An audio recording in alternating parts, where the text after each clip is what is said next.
'Di ba? Tsaka isa pa na mapapaisip ka, doon talaga sa ano, sa ilaw. Ako po yun yung ano ko, eh, yun yung, napaisip talaga ako ng todo, eh. Kayo yung sinusugod sabi mo. Kayo yung, pinapaulanan ng bala sabi ninyo. Pero kayo yung nagpatay ng ilaw. Imbes na sana yung ilaw ninyo ay nanatili na nakabukas para sa gano'n, madali kayong makaalis doon sa mga lugar na kinaroroonan ninyo, makikita ninyo kung saan kayo paroroon, kayo pa ang nagpatay ng ilaw para ano, para hindi niyo makita yung dadaanan ninyo, para mahirapan kayo na umalis doon sa sitwasyon o doon sa lugar kung saan mayroong barila. Yun pa lang ho mga kababayan, eh. Tapos dumagdag pa itong si Jinggoy Estrada, itago ang CCTV. Tapos si Aplaska, may pag-amin din na 32 na putok galing sa kanya. Oh, tuloy natin ito mga kababayan. Yung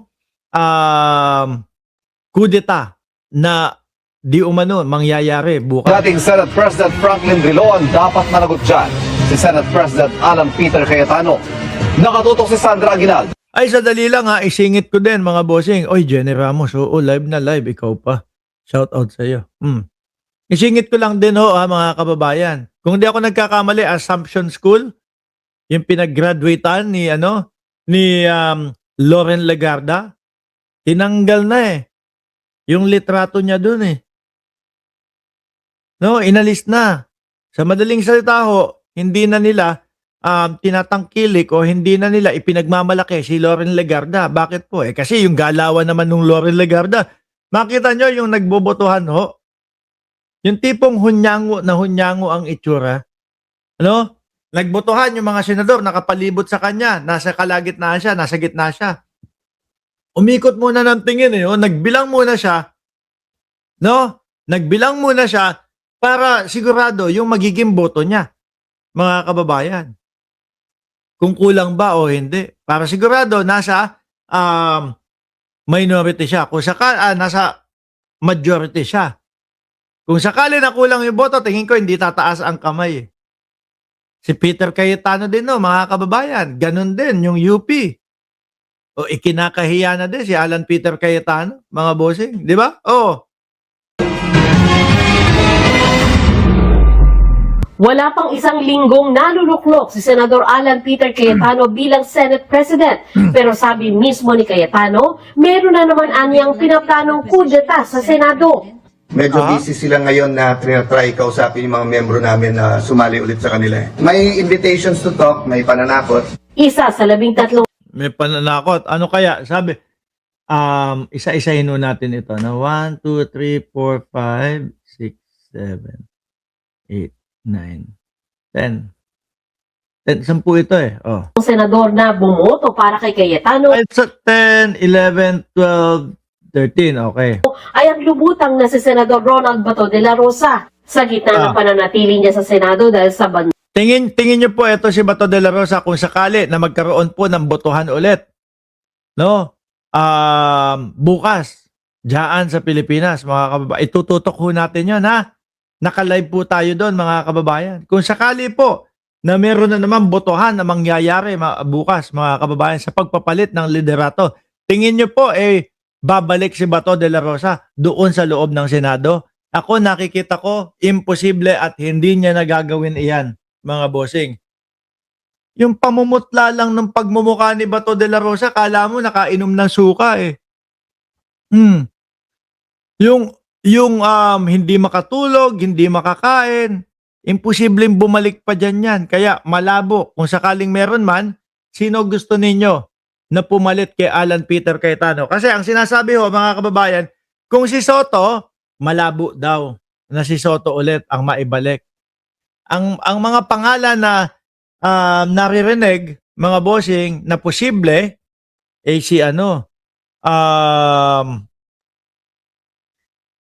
si Miguel Zubiri, isa yan. Sabi ni Jenny Ramos, Sir Mark, sabi may 3 daw. Wala nang sir.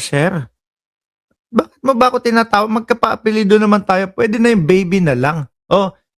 ganun na lang. Hindi, joke lang. Sabi may 3 daw na babalik sa majority. Ang mga iniisip po, mga kababayan, na posible, si Subiri. Eto, pinakabago na mga pangalan na sinasabi, si Lito Lapid. Uy! Putik na. Anak ng putik naman. Alam mo, I am Batman, si Lito Lapid, nananahimik na yun doon. Huwag mo nang guluhin yun. Okay na yun sa sitwasyon niya. Ano po, si Supremo tahimik na doon. Okay, huwag mo na isali. Mas gugustuhin yan nang hindi nagsasalita. No? Ako, hindi ko alam eh. Akala ko, ano tawag doon? Hindi na senador si Lito Lapid. Sabi ni Ma'am Neng Gigi, pasimple ka pa, Mark, ha? Gusto mo pa, babe? O, ayan, babe. Yari tayo nito. Ngayon, hindi ko alam na senador pa si Lito Lapid eh. Kiko Pangilinan ang isa sa matunog na bago na posible daw po na maging Senate President kung papalitan si Alan Peter Cayetano. Ako, mga kababayan, Kiko Pangilinan, basta wag lang si Peter Cayetano. Basta wag lang doon sa mga DDS, mga boss chief amoser. Kasi yung sa mga DDS, sa umpisa pa lang, alam mo na eh.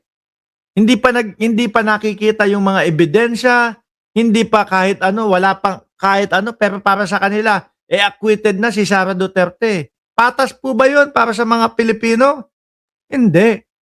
Kasi tayo naman mga kababayan, ang gusto lang po natin, madinig, makita yung mga ebidensya, marinig yung kanilang mga depensa, tapos saka tayo titimbang. Kapag ka nakita natin, maganda ang depensa nila Sara Duterte at talagang nagsasabi ng katotohanan na hindi po hindi po nilasta yung pera, bakit po natin ipapakonvict? Di ba, mga kababayan? Yun lang naman ang gusto natin malaman natin ang katotohanan. Pero doon sa mga DDS na mga senador, wala pang nakikita, hindi pa nabubuklat. Para sa kanila, acquitted na si Sara Duterte. Kaya nga para patas, dapat yung mga yan, tinatanggal na Tinatanggal na doon sa mga magiging judge na mga senador. Di ho ba? O, tuloy natin. Ng pagsisilbi sa kanya ng ICC arrest warrant nauwi sa gulong humantong sa pamamaril sa Senado noong Miyerkules. Umalis siya sa Senado Huwebes ng madaling araw. Tumakas talagang nagmadaling araw pa, kasama si Senator Robin Padilla. Ayon sa sources ng GMA News sa Senado, kabilang niya sa mga isyu laban kay Cayetano sa gitna ng pinag-uusapan anilang pagpapalit ng liderato sa Senado. Lumutang din ang pangangailangan anila ng Senate President na abogado para mamuno sa impeachment trial. At isang kung abogado ang ipapalit nila, mukhang tugmang-tugma si Senator Kiko Pangilinan ho dyan, mga bossing. Sabi ni Ma'am Neng Gigi. Sabi din ni ni Jenny Ramos, si Robin na lang, anak ng putik mo, bigla kitang kinahiya bigla Robin Padilla! Huy! Alam ko nagbibiro ka, pero baka mamaya, alam mo naman, may mga DDS na mga nanonood dito. Baka mamaya biglang, oo nga Robin Padilla na lang. Utu-utu pa naman yung mga yan. Di ba? Sabi ni ako, si Bots, imposibleng hindi teki ang Senado. No? Ano yan? Mga old school, sabi. Si Boy 10K, Cayetano, incompetent. Kahit ano nga pong paliwanag ni Boy 10K doon sa mga pangyayari, doon sa barilan. Wala pong naniniwala Di ba? Wala hong naniniwala. So kung sakali po na abogado, which is mukhang dapat naman talaga, lalo na magiging impeachment court sila dito, tugman-tugma ho yan. Kay Senator Kiko Pangilinan, mga bossing. Diba? Naku, magngangal-ngalan ng mga DDS kapag kaganyan. Sasabihin, grabe kayo, Ilang araw nyo lang kaming pinasaya. No? Ang saya pa naman ho nila, mga kababayan. Umaga dito sa amin, meron akong mga nakikitang post. Wow, ang ganda ng gising ko. Kasi napalitan si SP Soto, si Alan Peter Cayetano. Maya-mayang konti, mga boss chief amo, sir. Hindi na ho makalabas si Bato de la Rosa. Doon, malungkot na naman yung mga DDS. Masasama na naman yung mga pinagsasasabi doon sa mga social media. Palayain si Bato, palabasin na si Bato, ganun daw ho. Malungkot na naman. Tapos nung nakikita nila si Bato de la Rosa na namumutla, parang nakainom ng suka at hindi na ho alam kung ano ang gagawin, mga bossing, galit na galit lalo yung mga DDS. Tapos eto pa, papalitan pa yung Senate President na ikinatuwa nila. Hindi pa aabot ng isang linggo. Sabi ni Rosewin Isidro, abolish the Senate. Ako minsan, yan na din ang naiisip ko lalo na yung kapag ang nakikita ko, itong mga senador natin, wala pong ibang ginawa, kundi po pumabor kung doon sa mga kasapakat at mga kaibigan lang nila. No? Parang hindi na po nagiging Senado ng Pilipinas. Parang Senado na lang po ng iisang pamilya. Senado na lang ng mga magkakaibigan. Ang Senate President na katanggap-tanggap sa mas maraming senador. No, sabi ni Joselito Villarino, tawag sa kasayahan ng mga DDS senators ay 7 days pre-trial, bukas expired na. Ano yan? Parang gym Ano? O sige, trial ka muna. Ito, Peter Cayetano, no? Tapos kapag katapos nung 7 araw, pinapasibak na, pinapapalitan na. Sa nangyari ngayon sa Senado, ayon kay dating Senate President Franklin Drilon, mahirap makatiyak na mananatili sa pwesto si Cayetano. Majority is so fragile.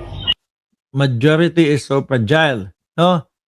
Right now, it's 12-11. 12-11. Baka, uy, si Bato, buhay pa naman yun. Pero imposible na kasi yung bumalik yan. Hindi niya na isusuong o ilalagay sa alanganin yung kanyang sarili ulit.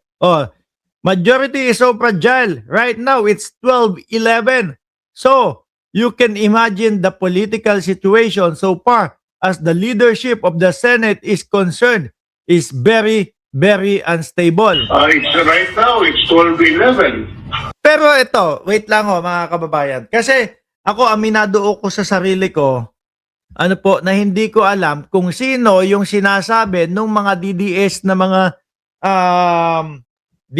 na mga supporter na meron daw pong isang senador, no, ang lilipat bakod, mga kababayan, papunta para mapaalis o matanggal bilang